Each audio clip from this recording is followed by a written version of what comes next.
Welcome to the Root Rebels podcast, episode 6. And the topic of this week is, and we haven't actually discussed this, so I'm putting her on the spot. Hi everyone. The topic of this week, why don't we just leap before we look? Yeah, exactly. Maybe that's the title. Leap before we look. Leap before looking. That was kind of also my idea coming into this incarnation. I'm starting to have regrets now. Jesus. Hi everyone. We hope you had a beautiful week. At the end of July now, feeling the energies are slowly getting a little bit more settled, a little quieter, a little sweeter. At least at this moment when we're recording this. I don't know, whenever you'll be watching or hearing this, it could be different again, because that's what happens. Yeah. Life is constantly shifting. And this week, or this past week, was intense, like very, very intense energies, a lot of old patterns emerging, being pushed out, being almost like exposed, but also a lot of insights. So almost at the rate at which certain things came to light, at least for myself, having the insights also why I could let them go. How was that for you this last week? I'm finding it super interesting to observe the shifts lately, and while that again is a Sandra vague statement, which I'm known for these.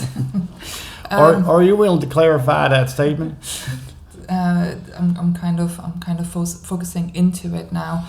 I used to be very black and white. It used to be very like I'm either having a really good day or a really good phase, or a really shitty sticky phase. So what I'm observing now is that I'm having some challenges.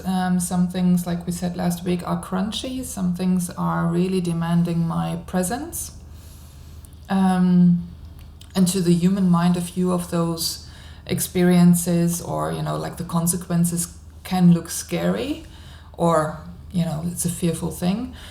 But I'm seeing also the beauty of what's happening. So at the same time, while all of that feels sometimes dense and just wish I could shake it off like a dog, I also see the beauty of my clarity now, and the beauty of that whatever is coming into my reality, be it a thought, be it a nice conversation, be it new connections, new inspirations, whatever, all of that is so vast and beautiful, But what makes the difference, if you want to say, but what makes the difference for you between being black and white, having intense days, like this is a shitty day, this is a wonderful day, what is making it more even? I think I've stepped back more. I'm not interfering as much anymore with the details that keep me occupied, or that were in the past maybe demanding a lot of focus. So I think it's more about now allowing things to come and go as they please, or as they do, and I'm not getting distracted by them anymore. So only the compartmentalizing and the going deep into the focus of, oh, look, that's shiny, then all of a sudden this thing has a lot of importance. And whenever that thing does something that I don't like, then, I'm very much affected by it. So now I've stepped back, I'm allowing things to fall into place or fall away or reorder, whatever. It's now more the bigger picture of it. And in that bigger picture, I can see the connection of all of this. Right. Do you have like a tangible example? Because like I love to bring it down to daily practice or daily, you know.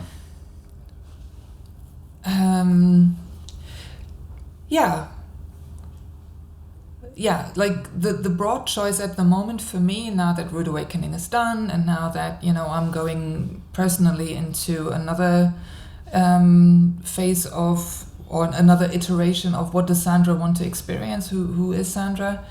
So reinvigorating my coaching practice also meant, okay, do I have the space for it now, time-wise, focus-wise, energy-wise, but also quite physical. And then having the choice, okay, do I want to go and rent another place where I can practice that, where I can have, you know, group sessions, whatever, where I can have my working space, or, you know, am I okay also with rearranging my house again so that I can find that space here?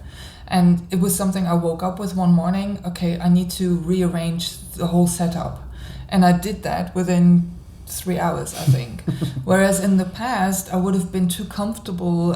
You know, it would have been just, it's another thing that I now need to change, and that means that my habits need to change, and that means that I need to adapt again. So resistance to any sort of change. Yeah, getting again, my biggest enemy is my comfort zone. It always has been, and it's my biggest invitation to look, you know, what parts are making me uncomfortable or inflexible ultimately. And funny, what I hear you say is what you're sitting on already. So you have this wonderful practice space, which is part of your house, which we're sitting in here, which, as if you've paid attention, is right next to the cows because I live on a farm. And this used to be my coaching and my space where I used to do all of those sessions and all of that. And then at some point, you know, I also put a lot of other things in here. We're now making the podcast here. So making that choice is also now Sandra taking her space again for what she's passionate about, how she wants to experience her everyday life, and not just once a week. This is where we're having the podcast. And it's not a little side room. It's your practice room where you will invite other people in. It's just so symbolic, isn't it? It's very meta. Yeah. And to allow myself to take space in that again and to make that a priority, that waking up with that thought in the morning and then following up on that immediately rather than procrastinating about it or distracting myself with whatever was so healing for me to see I have the agency over how I want to experience this. Is this a joyful thing that I'm now getting excited about, that I can put my energy into? Or is it something that, yet another thing on my list? Yeah. And I kind of noticed that the shift the last weeks from those spaces of resistance or shit, I have to do this, I have to get over myself, I have to relearn, I have to, oh God, I had not, all of those sort of, it's not quite survival, but it's the annoyance after, you know, I have a roof over my head, but now I need to move my ass because, you know, if I want to keep living here, I need to do certain steps, and I need to really stand for what do I really like and believe in, because I'm not going to attract anything if I'm now going to do stuff that's completely not something I feel happy about. It's not going to attract in the new way.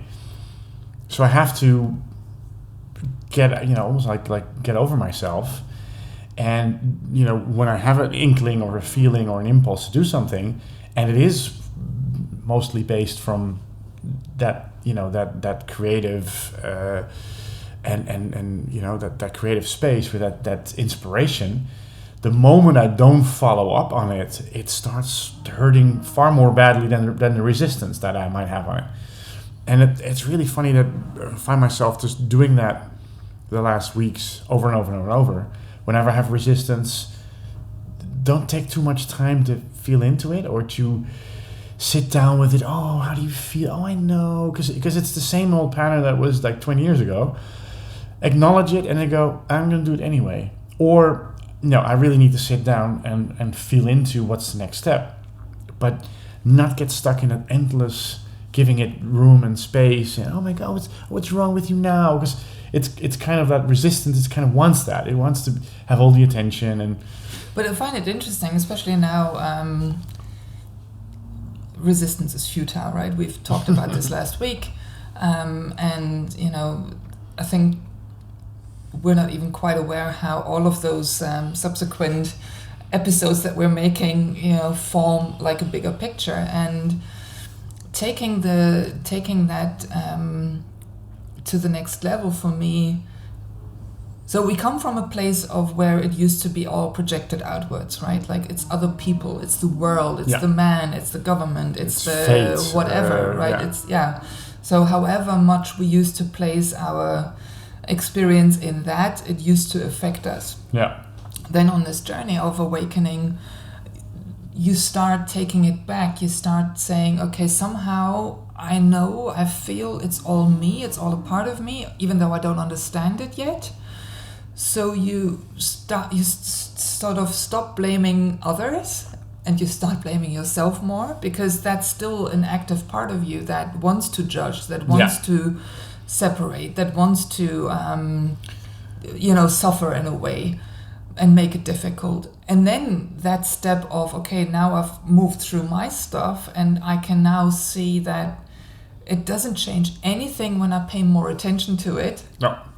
Just like with anxiety, for example, I was having a chat with somebody about this, and it was a psychiatrist, and she said, whatever happens when somebody is in that fight or flight mode of a deep anxiety attack, the more the mind tells them you need to sit with this and you can't do anything right now, the worse it gets, and the more the body will respond in that. And it's the same. I mean, I found it the same way with past traumas. Mm-hmm. The more I focus on, but I behave this way because I was traumatized, I open up, instead of saying, yes, there was a trauma, and now choose something else. I gradually can teach myself something else. Going back to the trauma and digging into it is literally almost making it stronger. It's just giving legitimacy. I'm not denying it, but I don't have to go in and find out the minutia of it, because it will just make it stronger.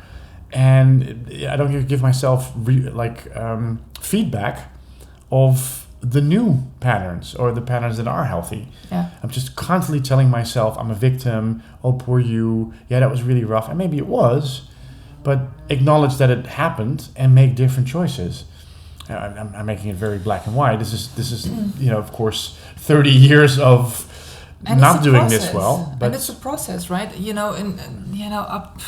I keep feeling all of those steps were important to come to the clarity that I have now with just get the fuck on with it, stop dwelling in your own, procrastination. We've talked about that too. Yeah. Great episode, by the way. But ultimately, at some point, you have to forgive yourself and just move on. And that's the hardest part, because, who died and made you king? Who died and made me queen? Well, and I think Amar says it really in Rude Awakening documentary. He says, it takes away the victim card. And I find that really to be true. Like, as I'm going through my... I dare not say last phases, because I've said that a couple times before, but as I'm going through the things that still hold me back from completely trusting my higher self, I'm noticing that there's a little piece of identity I don't really want to let go of, or there's a little bit of righteousness, or where I feel I've been done wrong by outside people or events. That I kind of like holding to that little, I give the whole deck back, and then, but I keep, there's one more get out of jail free card that's hidden, one victim card that, and I really have to be honest with myself, saying, no, you have to give them all. I was just going to ask you, what is that? Because, if maybe our listeners have just started this journey, and, we now say, well, you have to let go of the victim card. Well, duh, yeah, of course, gladly, have it. What makes it so difficult? Or give me a tangible example, now that I've spilled my beans, of that in your case, why it was difficult. Ultimately safety, feeling safe, and for me that was and again that's something very old that I can acknowledge as always feeling misunderstood, always feeling that I wasn't heard, I wasn't seen. And in the past that may have been the case, but now it's I'm the only one that can really truly see me and hear me. And basically, I'm a guy, so maybe my way of doing things is shut the fuck up and do the work, let the work talk, let the actions talk instead of. You've got the sleeves up already. Yeah, and I had such a history of talking everything to death, and talking about it and talking about it and talking about it and ultimately not getting further because I was just talking about it. I wasn't doing it. It's almost like the talking set my mind at ease. Now I've talked for 3 hours with Sandra, and I've talked for 5 hours with my girlfriend, and I've talked for 6 hours with that guy. And ultimately, what was required was a little bit of insight without too much reaction or judgment, and just doing. Mm-hmm. Putting that first step into the project I wanted to do. Putting the first step into, hey, maybe changing my living situation, or putting the first step into feeding that inspiration that I had to start another project.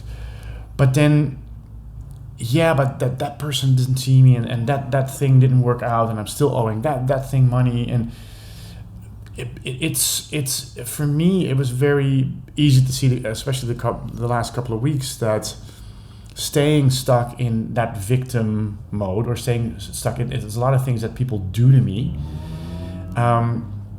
It's kind of comfortable, because then I don't have to, take that creative step. I am basically postponing for the last 6 months, or start painting again, or start writing that script.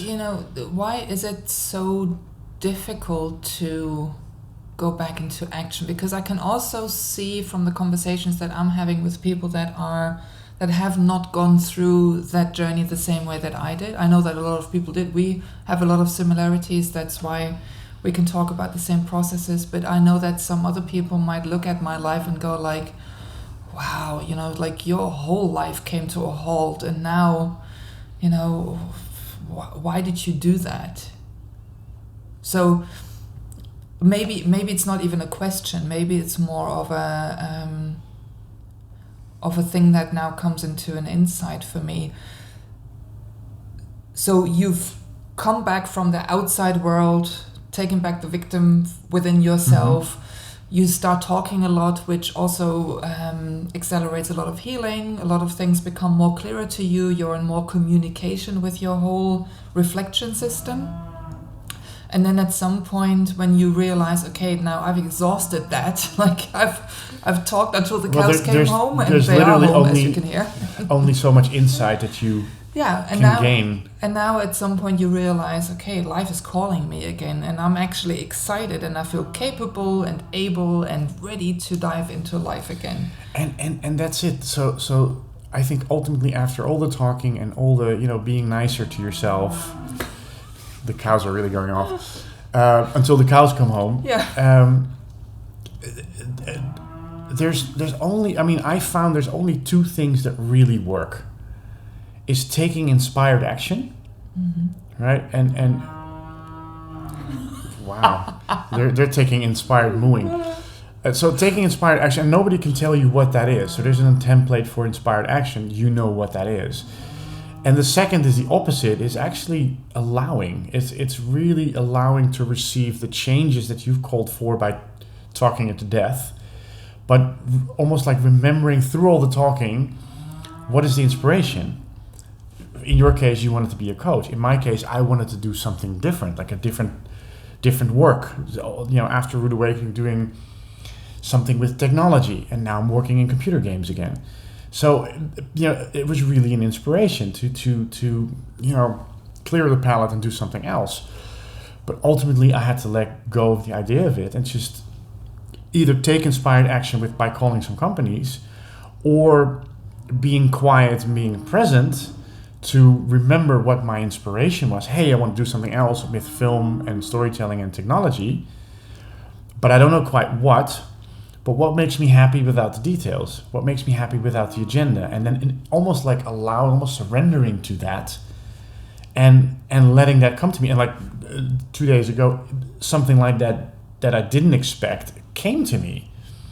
Because I was like, hey, I'm working in technology and storytelling. How great. And then another project came in that I wasn't fishing for. I didn't have to take action. I just have to be present and, see that it's apparently here. And it's apparently another great invitation. So it's either taking an inspired action to, not 2 steps or 5 steps, but 1. What's the first inspired action I can do? Or it's the complete surrender to the changes that you asked for. Yeah, I don't think those two are separate. I actually think that I don't think they're separate, but it's the mind. Or. I think the mind makes them separate because allowing is just as much taking action as taking action, if it's from a free place. And I think that is where, coming back to your question of why is it so hard for a lot of people in their awakening journey, that at a certain point they come out of the woods and they come out of the darkness and then, there's a lot of insights, a lot of, reflection, but then taking the real big next step is hard. And I also think it's part of because we don't trust it yet. And it has been, and I think none of us really care to go back to the old. So there's a little bit of that, like, oh, fucking hell, now I have to work and I have to do this old shitty job again. And I'm working for one of the companies that I used to work for 7 years ago, but I'm different. I changed. So it's so fun to see. It's completely free. It's fun. It's creative. Some people I might have had a reaction to in the past. It's completely clean, but I've gone clean. And that's but I didn't know that. Yeah. So a lot of my fear and procrastination and resistance was being afraid of having to go back into the old. But the old didn't exist anymore.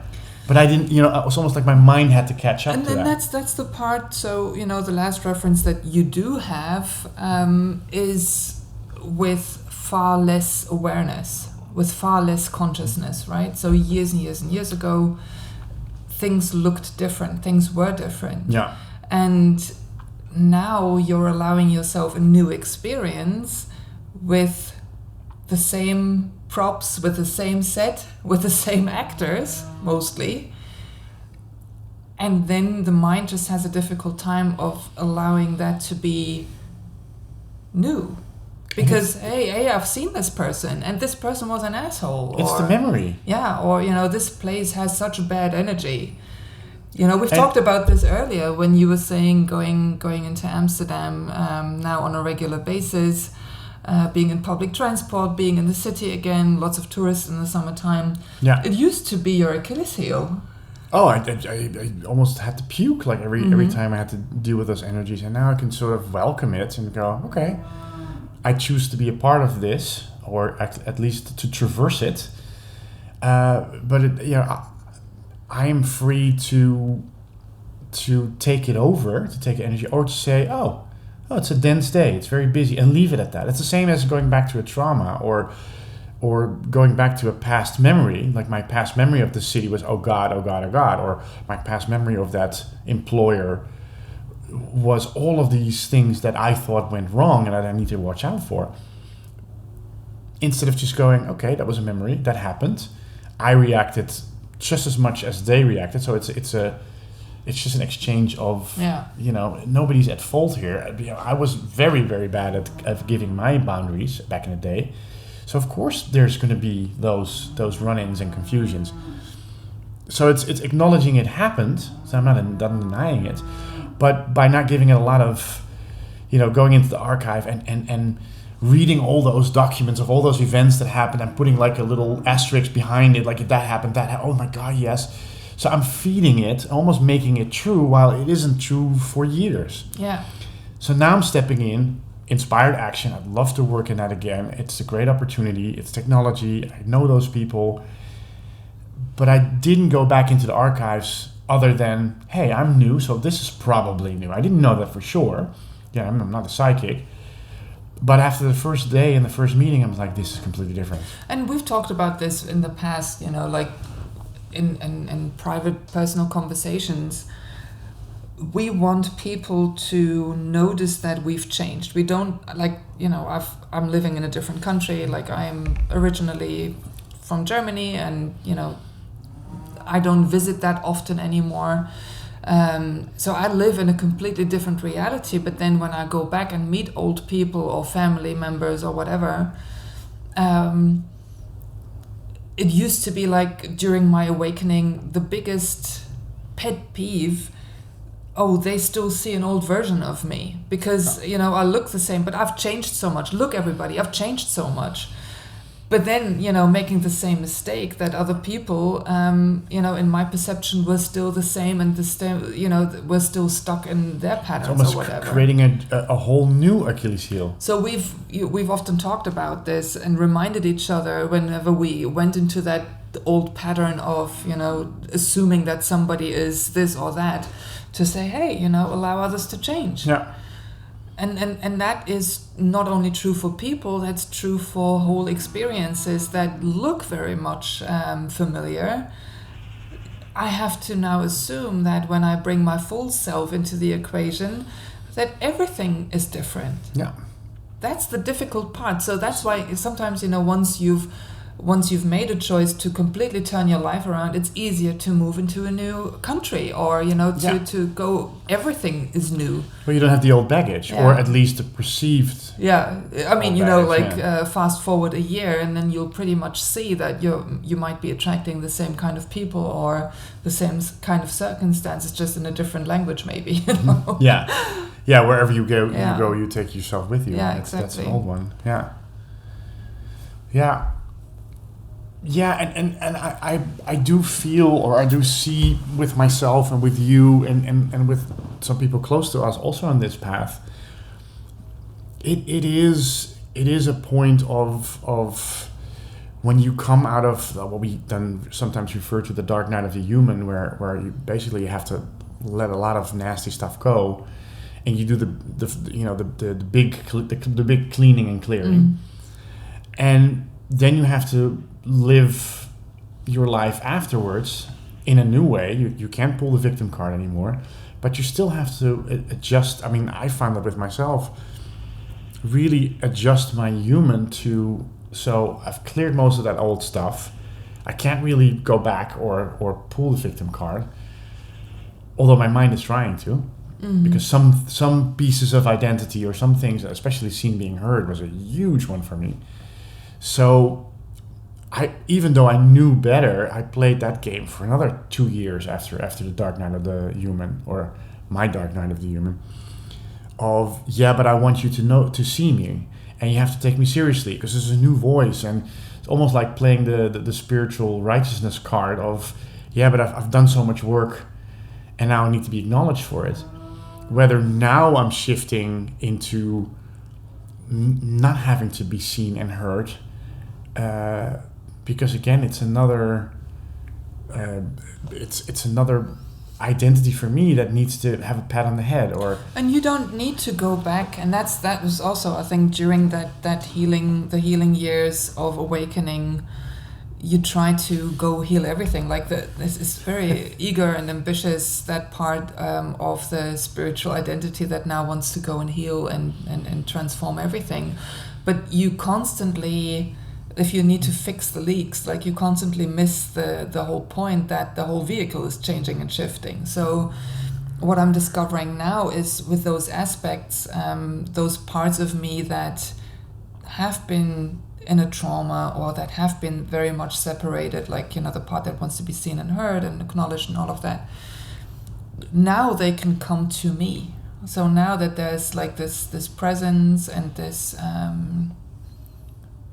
wholesome approach of understanding that everything is me and my energy, now it can come home, and I might feel it again. So for me, that's the dark night of the human, that, like, it just feels like, what, why am I now going right back into it? No, it's coming through me to be released into the fullness of me. And what is the big difference between when it moved through you in the past and now?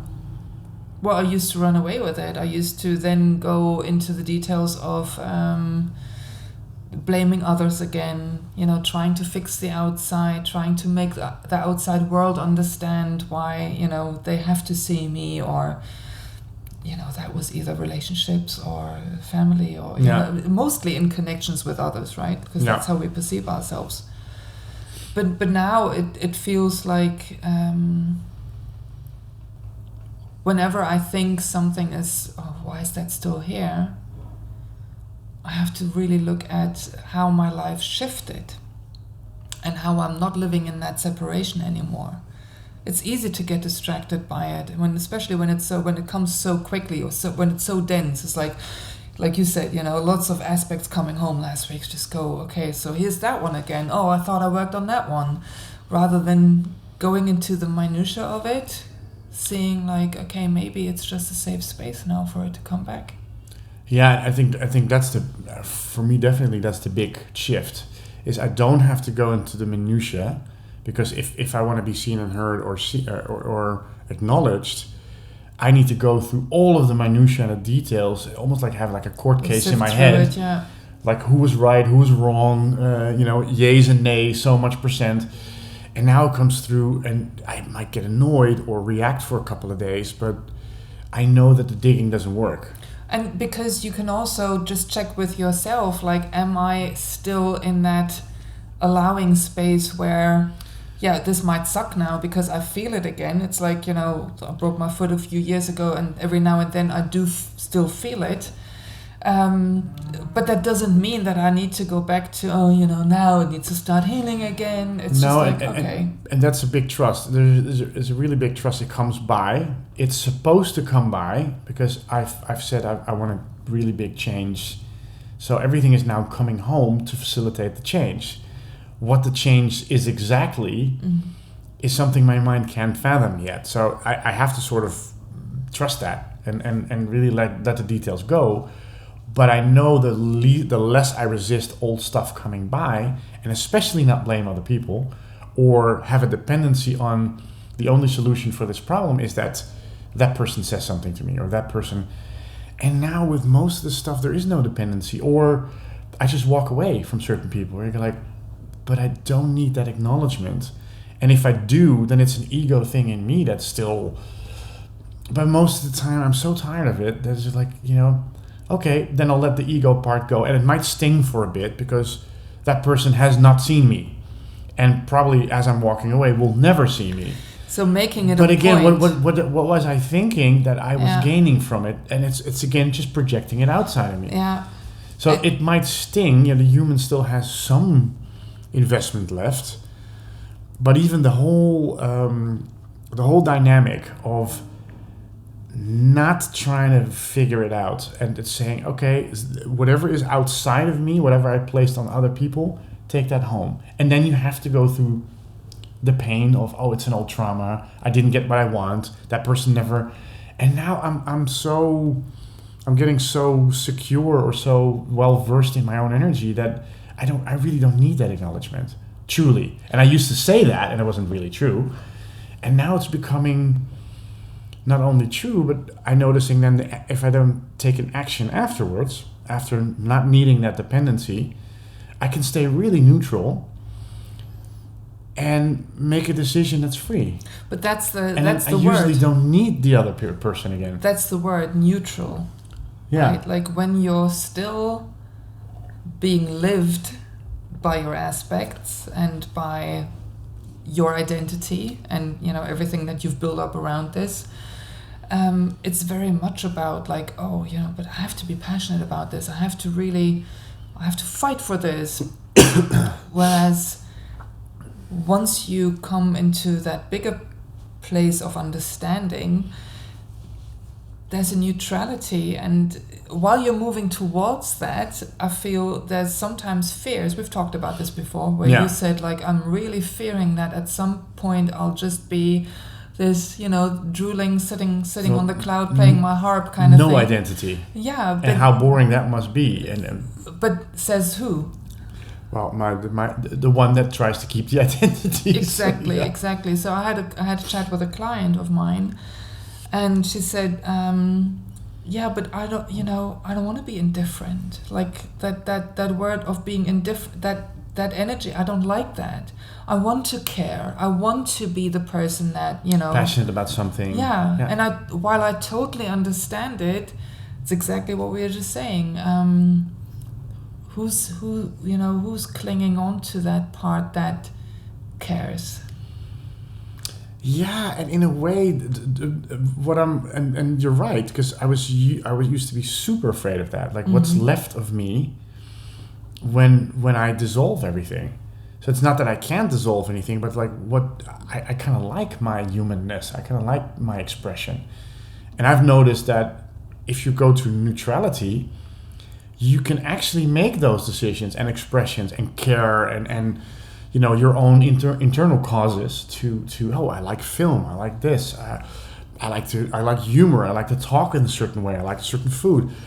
But the moment it's free and neutral, I can choose and dive in without all the stickiness of needing somebody else or needing to be acknowledged. Or maybe a good metaphor is really the metaphor of film and the lenses. Yeah. So if I take the tainted and tinted lenses away, the light can shine through even more beautiful through the different more clear through the different facets of me that now wants to go explore. So it's even more intense. So you think, but once that, and again, the difference between emotion and feeling is important to differentiate. I feel the human part that's very tied to its identity, that's very passionate about causes, that has a lot of friction and challenges in their life, they have a lot of emotions. Those emotions are running high and low, and they run away with you usually. Then when you when the lenses are clearing, or when you take the lenses out, you go into a much more pure feeling of it. And then all of a sudden it's that feeling that drives it, and that's way deeper than any emotion can run.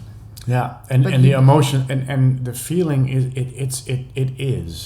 it's beautiful. It does something with you, but you don't need to hold on to the feeling out of fear that it's going to go away, or somebody's going to steal it, or somebody does. Even if somebody disagree, well, it's my feeling. Emotions have a lot of attachments to it. Yeah.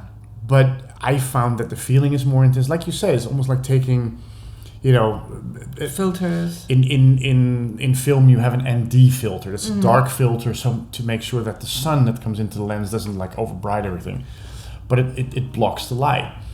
So if all the emotions are ND filters, at the end, what ends up on screen is this very vague, sort of like half transparent, like very tainted, hard to define light. So you take those filters away, and it's like whoa, but it's also very clear what it is. It's not diffracted, it's not diminished, it's like that's what it is. So from the passion to it going on screen, like let's call the screen the human experience, it's very direct. And it's so I don't need all the emotions, or because that's so intense that the intensity I used to get from identities is I don't need more intensity, because the light itself is intense enough. But I think it's also a sign of the times now that consciousness is rising, and you don't have to be spiritual to understand this even, or to even be part of this movement, quite on the contrary. So we're becoming more aware. We're becoming more aware, so our capacity to hold more light is quite clearly here. So we don't need to dull it down, dumb it down, sort of almost put so many filters over it that we can even bear it, or that we can, it's just basically to have some kind of picture. I don't care how blurry it is. It's very much like technology. Remember when, watch a very old movie, or you see old photos, like the first digital photos that were taken, and now you look at it and you go like, oh my God, that's such bad quality. Yeah. As technology is rising, it's a direct reflection of the consciousness that's available, and also therefore requires us to be much more open to let it through. Well, clear, let the light shine through clearer. And I think ultimately the journey, or what I understand of the journey at the moment, is ultimately after awakening and spiritual seeking, and then going within, to acknowledging, hey, that the light's not coming from outside, it's coming from within. But my goodness, I'm filtering the shit out of it, right? So I can't blame anybody else, but now I blame myself for putting all the filters in. And once you get over that blaming, and you start to be nice to yourself, you can actually take one filter after another. And I think that's what we've been doing the past years, and also in this podcast, like also making that sort of transparent. And at a certain moment, there is a clarity. Yeah. And because there's no filters or refraction, there is a clarity between a first, inspired impulse and the execution of it, or the it coming into reality. And you don't need anybody for that. We don't even need each other for that. It's like it comes up, it is communicated or reflected, or somehow a step is taken, and it shows up. So I'm also noticing that the time it takes for things to manifest is getting shorter and shorter. It used to be years, now it's months, weeks. And you see the synchronicities that are happening all of the time. Yeah. And it looks like other people are involved. Yeah, exactly. That might still be a confusion, right, for the observer. Yeah, because if a company calls me out of the blue and says they want to work with you, I'm like, okay, but that seems like something outside of me. Yeah. And I got lucky. Mm-hmm. But I called my ass off to companies the last year to get some work, and nobody called, nobody bid. So somewhere energetically, I was still playing the, oh my God, poor me, and I really need to survive, and this and this. And the moment I let it go, or eased up, like, oh, that work would be fun. Mm-hmm. The moment I sort of, the survival, and it's easier to say than do, but the fun inspired feeling came back without any agenda. Immediately it started working, and it was so blatantly obvious why it didn't work before, because I just put so much out on the world, and I'm really trying, and I earned it, and I did my best. So why is it not reflecting? Victim. And again, it's really easy to say, and kind of cruel when you're in it, because when you're in it, you're in it. And I think also, at the moment at least anyway, you kind of have to still go through it. Like I've not seen many examples that haven't had to go through the different stages of suffering. No. And even though it's I'm doing really well, it's and we talked about this as well, like waking up in the morning, the last weeks especially, and having anxiety or having deep stress, and I go like, everything's going fantastic in my life. Mm-hmm. So still the stress, and that now I can really blame anybody else because everything is in order. So it's like, okay, there's something in me that's almost addicted to feeling that stress, almost like still protecting itself from, it's going fine now, but the moment you let you let the grip go, or you let the control go, this will blow up. And it's my mind telling me. It's how I programmed myself since I was a kid. And it comes, and it's kind of funny because it really comes back as this sort of screaming little, like, it's gonna all go to shit. But because all of the other outside factors are gone, it's sort of a caricature of itself, because it's so exposed. Normally it would hide between, it's their fault and society and this and that, but it can't. Yeah. So it's kind of like half naked, sort of trying to make a point, and it's like, what? Put some clothes on. Yeah, reparent yourself. That's it. That part. That I think the most important thing is to not get identified with whatever occurs in your experience as a human on that journey, because that is again trying to distract yourself. Like the more I can keep that outlook of, okay, there's a certain wisdom, maturity here, that this can all happen, all the healing can happen through me if I'm present, if I'm here and now, and then those parts just pop up.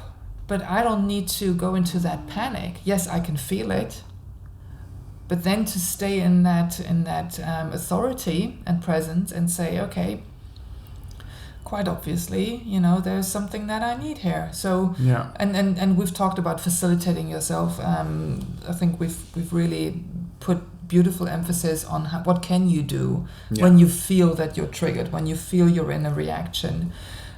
Do all of these things, but then ultimately come back to where was I? You know, what was I doing? Yeah, and I really have a new appreciation for how hard it is. Like I didn't expect, well, let's say 7 years ago, when I was going into this phase of my spiritual journey, I would certainly say I think it's going to get easier. It got so much harder, but also so much more real. It like all the stuff that I was still avoiding or trying to talk straight or, you know, to have a reason for, they all came up. And the more I struggled, the more they came out. So it was really hard, but it was also sort of inevitable. It was so much shit piled up on top of each other with my awareness was already sort of seeing the patterns that I couldn't deny it anymore. So I had to almost get to the end of my human trying to deny it, and to go, okay, fuck it, I surrender. And then running after that carrot, right? Like thinking, oh, I'm gonna, like Andrew says in our documentary, basically you're just trying to exchange the one for the other. You just go like a little bit more comfortable life, you know. Now I'm going to be spiritual. Slightly better bodies, slightly more wise, or yeah, you know. And now I'm spiritual, which means now that, you know, now I have blessings that I can count. Now I have like angel friends and, you know, guides. I've opened 6 portals this week, so I am worthy. And in sneaks the spiritual entitlement, right? So it's this journey is not for the faint of heart, and this actually doesn't mean that life gets lighter and really easier. Doesn't. It can. I think ultimately it does. And for me, like, and we asked this in the documentary, like, what would you say to your younger self, or what would I say to myself 7 years ago when I was, you know, on the cusp of this? Actually, when we met, when we were on the cusp of this new phase, is the sooner you surrender, the faster it goes, and the more elegant it is. And I didn't listen. I had to. So that you know, literally, it had to, like, the island had to get smaller and smaller and smaller for me to go, oh, I can actually swim. It's fine. It's fine jumping into the ocean. It's fine. It's all me anyway. But I'm there now, and even now, waking up sometimes, I have to remind myself, whatever comes up now is of my own making. It's the last phase of this awakening journey that I'm completing. But my human it doesn't have much of the identities, it doesn't have much of the aspects, it doesn't rely on the outside, but it's also kind of grieving about it, because it was a game I played for a long time. So it has none of these things, and what you ask of it, or what I ask of my own human self, from a higher perspective that I know is there, is trust. Trust, surrender, let go. But what if, no, it won't go to shit, just trust. But it's not a lot to go on. I know it's working because I've seen it. I've seen so many patterns that it is working. But even I have to still trust. I have to still jump off the cliff and hope there's a trampoline under there. Yeah. And ultimately, I think that's I can see it coming, where it is just complete trust all the time, where it's not about making choices or doing A to B. It's just you are, and your higher self is basically feeding you what you really want anyway, and leaving the details out of it. But it does mean the human is really the experiential part and not the creator part, and that it just can't. I know it's true, and I have a lot of experience in my own life that it's absolutely true, and I still can't believe it. I just surrender, knowing that probably next time it will work out the same way. So I just jump.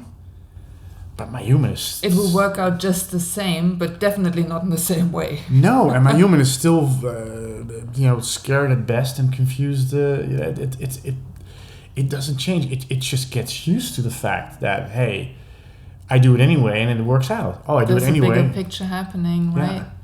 Yeah. And I think that is also the reason why a lot of people are so scared in these times, because they notice that a phase that, we don't even know when it began. It's like eons, a phase of eons is coming to an end. Yeah. And now something else is going to take place, but it's out of the predictable future that we can see, that, we can't go, everything is going hockey stick, everything is going like off the charts, up, and, yeah. off the map, we're going uncharted territory. All of those words mean fuck all. Well, and especially, turning it back to myself, especially if my humanness or my mind wants guarantees, it wants structure, it wants, safety, and I can't blame it. And then you say, yeah, but what's going to happen now is magic. Yes, sounds really great. Yeah. But none of the old tricks will work. We're going completely new. The way you're going to live your life is completely different than anything that looks like now. And my mind goes like, what? So what different? I need to see a script first. Like and there is no script. So what, what can you say to humans that have no clue what we're actually talking about? I mean, those people will probably not be listening. But I had a conversation with somebody a while ago, and they said, okay, so what do you do? Okay, you're a coach. Yeah, awesome. What did you study? And I told them, and it's like, yeah, that's very impressive. But everybody is a coach nowadays. So what's the point even? Almost like, what makes you special? It's again why do you think that you're so much better than anybody else? And I'm like, I don't think I'm better than anybody else. All I can say is that I've allowed a part of me in that can see a bigger picture that is not predictable, that is guiding me personally into a new life, into a new experience, while I'm still remaining in the same body and the same experience in a way. But everything is changing, like we were just talking the past, I don't know how long, hour or whatever, time and space. But actually, I think that really qualifies me to have these conversations, either as a coach or as, like a podcast host. And even if it's just you and me talking and witnessing our conversations and But changes. you kind of gave the answer. So there is not so the moment you stop convincing others, it's like, I'm not better, I'm just me. And I'm learning to surrender to a higher part of me and therefore seeing a bigger picture energetically with me. I'm not claiming I see it in the world. I see it with me and other people doing it too. I see certain patterns, hence the documentary. But ultimately, why would somebody use me as a director? I think because it's a particular flavor or energy or frequency that fits in that moment. Not because technically I'm really good, but so are a million other directors. So my CV means nothing if you look at the technical prowess, absolutely nothing. But there is a certain light or a certain mindset or a certain communication that also isn't better, but matches a certain project or a certain group of people or certain people that want to hire those kind of people. A certain vision, right? Like the coaches, there's a billion coaches out there. But there's only one Sandra. But I find it so funny, right? Like how this conversation landed in my lap just as I'm sort of re-experiencing what it means to be a coach, right? Or that label. Blech. It's like it's so empty in a way, but how that conversation was directed at me, and that person is probably has a job in IT or something. I don't even know. Again, same thing, just like the sand on the beach. You have how many IT people in the world? Like a billion. What makes you special? In the past, we used to think that it was knowledge, that it was expertise, that it was, cleverness and luck. And now I see from where I stand, it's vision, it's frequency, it's matching compatibility with somebody who's on the same path, who says, okay, I can see how that could be helpful for me right now to have you as a director on my project, because there's a certain thing that I want to accomplish and I really feel safe with you. I can't explain it, but you check all the boxes, so you're my match and I don't want to go with XYZ. Yeah. So why is that any different than the coach, that all of a sudden matches the client's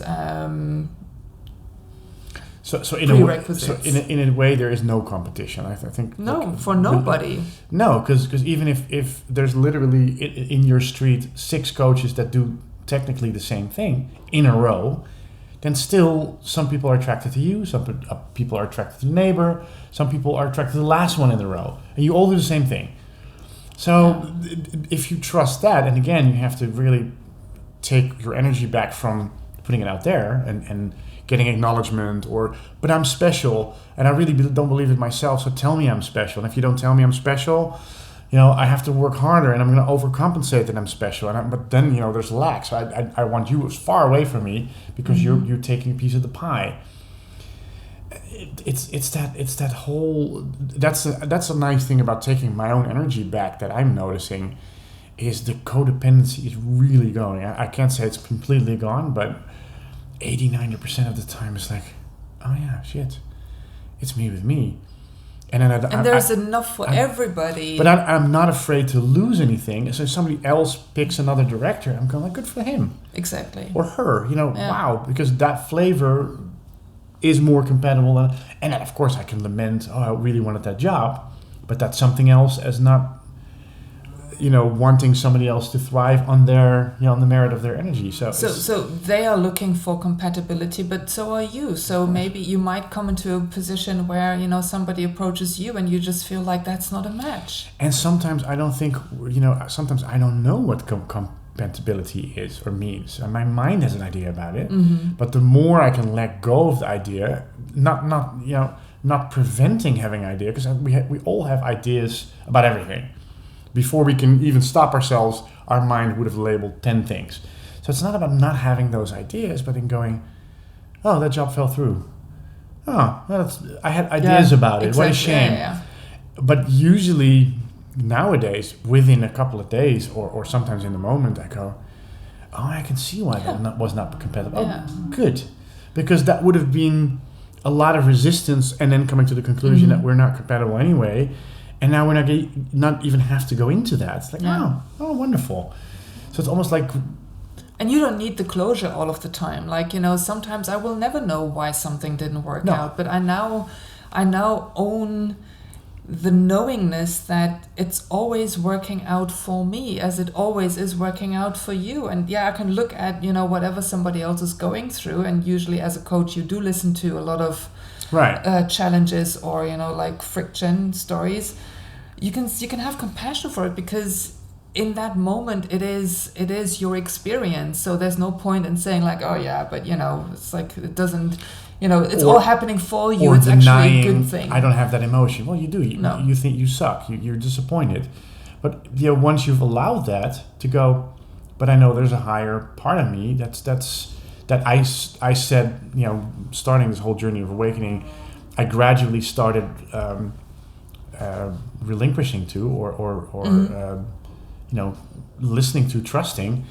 So even though my mind doesn't get it yet, I know I'm a bigger part of me is guiding everything home the way it's supposed to be, which is a really odd place to be.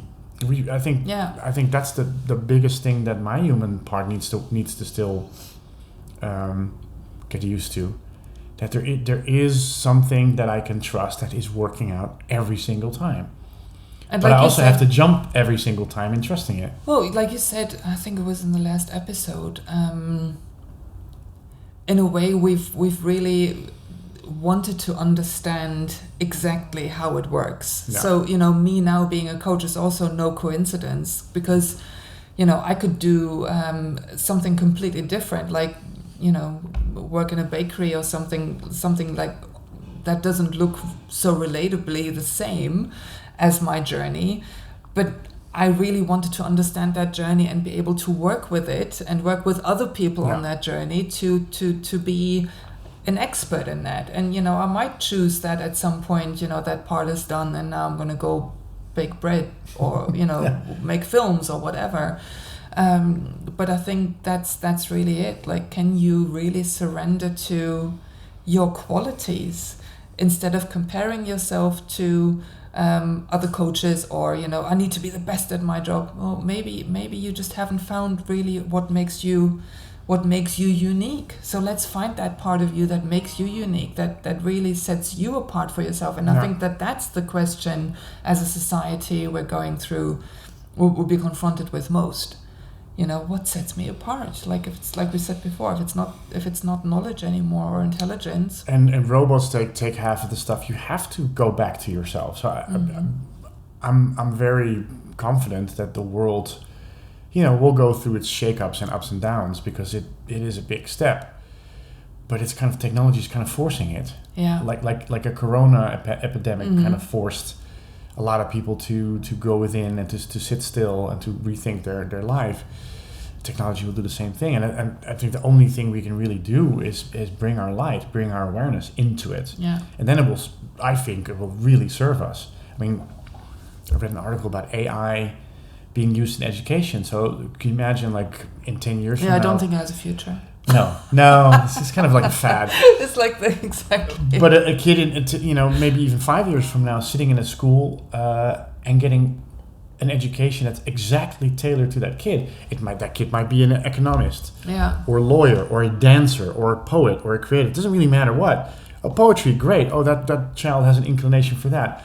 Here's 40 years of Shakespeare, and so it's nobody is the odd one out. Even if you have ADHD or attention deficit disorder or whatever, there will be a way of teaching you, or of you not feeling the odd one out, but you just need a different type of education. So ultimately we're going to end up with the same question, no matter what you do or where you come from.